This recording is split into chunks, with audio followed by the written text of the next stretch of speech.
Hi అండి. Welcome back to our channel Sanas కుకాలజీ. ఈరోజు మన రెసిపీ వచ్చేసి ఇన్స్టెంట్ మసాలా దోస అండి.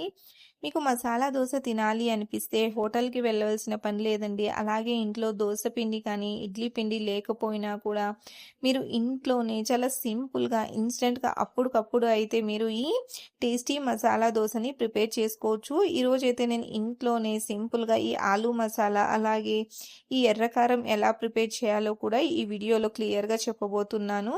పదండి ఇప్పుడు ఈ ఇన్‌స్టంట్ మసాలా దోసని ఎలా ప్రిపేర్ చేయాలో చూసేద్దాము.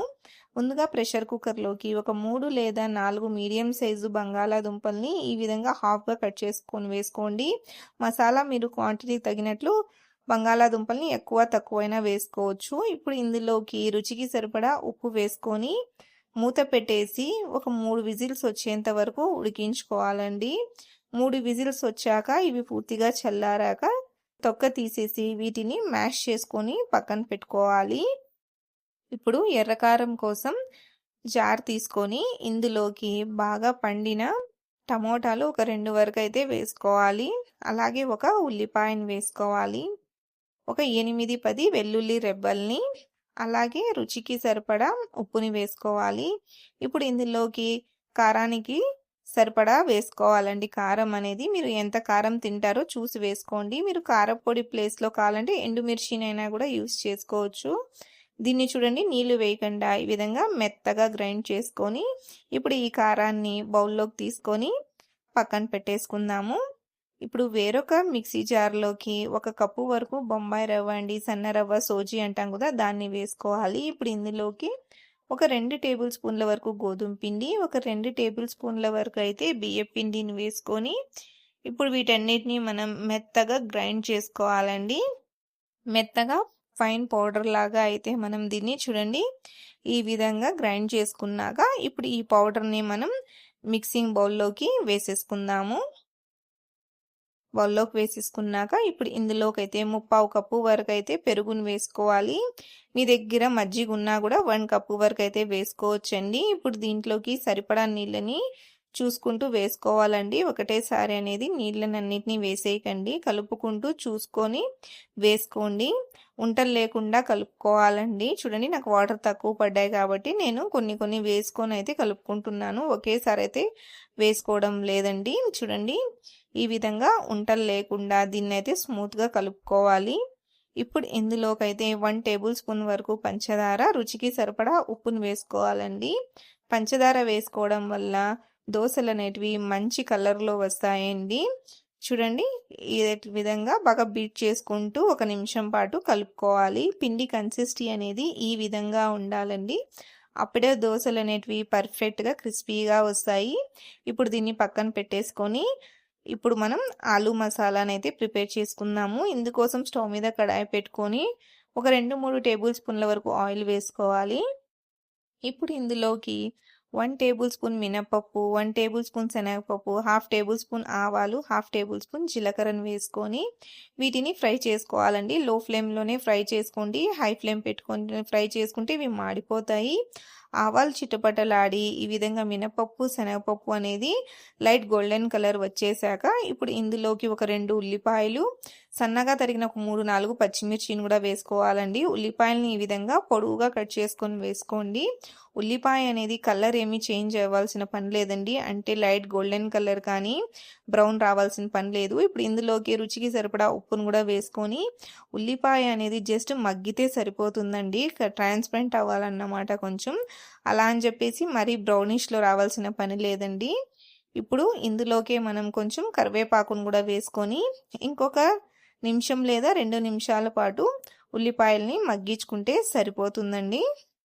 చూడండి, ఉల్లిపాయలు అనేటివి చక్కగా మగ్గిపోయాయి. ఇప్పుడు ఇందులోకైతే మనం ఒక హాఫ్ టేబుల్ స్పూన్ వరకు పసుపు వేసుకుందామండి. పసుపు వేసుకున్నాక దీన్ని ఒక 30-40 సెకండ్స్ పాటు వేయించాలండి. ఈ విధంగా వేయించడం వల్ల పసుపు అనేది పచ్చివాసన రాకుండా ఉంటుంది. ఇప్పుడు ఇందులోకి మనం ఉడికించుకున్న బంగాళాదుంపలు ఉన్నాయి కదండి, వాటిని ఈ విధంగా మ్యాష్ చేసుకొని వేసుకోవాలండి. మరి మెత్తగా పేస్ట్ లాగా మ్యాష్ చేసేయకండి. ఈ విధంగా చిన్న చిన్న ముక్కల్లాగా ఉండే విధంగా చూసుకొని మ్యాష్ చేసుకోండి. ఇప్పుడు మనం లో ఫ్లేమ్ పెట్టుకొని దీన్నంతా బాగా కలుపుకోవాలండి. ఒకవేళ మీకు పెద్ద పెద్ద ముక్కలు ఉన్నట్లు అనిపిస్తే ఈ విధంగా కలుపుకునేటప్పుడే గరిటెతో మ్యాష్ చేసుకోండి. దీన్ని ఈ విధంగా బాగా అంతా చక్కగా కలిసే విధంగా కలుపుకోవాలండి. లో ఫ్లేమ్ పెట్టుకొని కలుపుకోండి. చూడండి ఈ విధంగా అంతా బాగా కలిసేసినాక ఇప్పుడు సన్నగా తరిగిన కొంచెం కొత్తిమీరను వేసేసుకొని ఇంకొకసారి బాగా మిక్స్ చేసుకోవాలి. చూడండి ఇదంతా బాగా చక్కగా మిక్స్ అయిపోయిందండి. అంతేనండి. ఇప్పుడు మనం స్టవ్ను ఆఫ్ చేసేసుకుందాము. మన ఆలు మసాలా అనేది రెడీ అయిపోయిందండి. ఈ విధంగా ఉండాలండి. ఇప్పుడు మనం ఈ ఆలు మసాలాని పక్కన పెట్టేసుకుందాము. ఇప్పుడు స్టవ్ మీద దోస పాన్ పెట్టుకొని దోస పాన్ అనేది బాగా వేడయ్యాక పిండిని వేసుకోవాలండి. సరిపడా పిండిని వేసుకొని ఈ విధంగా పల్చగా దోసలాగా స్ప్రెడ్ చేసుకోవాలి. దోసని హై ఫ్లేమ్లోనే మీరు కాల్చుకోవాలండి. ఇది కొద్దిగా కాలాక ఇప్పుడు పైనుంచి ఆయిల్ కానీ నెయ్యి కానీ బటర్ కానీ వేసుకోవచ్చు. మీకు ఏది కావాలంటే అది వేసుకోండి. దోస అనేది కొంచెం కాలాక ఇప్పుడు మనం గ్రైండ్ చేసి పెట్టుకున్న ఎర్రకారం ఉంది కదండి, దాన్ని ఈ విధంగా ఈవెన్గా దోస పైన అప్లై చేసుకోవాలి. చూడండి ఈ విధంగా అంతా అప్లై చేసేసాక దీన్ని ఇంకొక నిమిషం పాటు ఇలాగే కాలనివ్వాలండి. హై ఫ్లేమ్ పెట్టుకోండి. మీకు దోస మాడుతుంది అనిపిస్తే కానీ మీడియం ఫ్లేమ్లో పెట్టుకోండి. ఇప్పుడు మనం చేసి పెట్టుకున్న ఆలు మసాలాను కూడా ఈ విధంగా పెట్టేసుకొని ఈ విధంగా ఫోల్డ్ చేసేసుకోవాలండి. చూడండి దోస అనేది ఎంత చక్కగా మంచిగా ఎర్రగా కాలిందో. ఇప్పుడు దీన్ని తీసేసుకుందాము. ఇదే విధంగా మనం అన్ని మసాలా దోసల్ని కూడా ప్రిపేర్ చేసుకోవాలండి. చాలా సింపుల్ అండ్ క్విక్గా మీరు మసాలా దోసలు అనేది ఇంట్లోనే చాలా టేస్టీగా ప్రిపేర్ చేసుకోవచ్చండి. చూడండి ఎంత పర్ఫెక్ట్గా వచ్చాయో. చూడడానికి కూడా చూడండి ఎంత ఎమ్మీగా కనిపిస్తున్నాయో. అలాగే చూడండి ఆలు మసాలా ఈ దోశ అనేది ఎంత పర్ఫెక్ట్గా వచ్చాయో. రుచి కూడా చాలా చాలా టేస్టీగా ఉంటుందండి. మీరు దోశ పిండితో చేసినట్టే ఉంటాయండి. అంత బాగుంటాయి. అసలు హోటల్ స్టైల్కి ఏమాత్రం తగ్గవండి.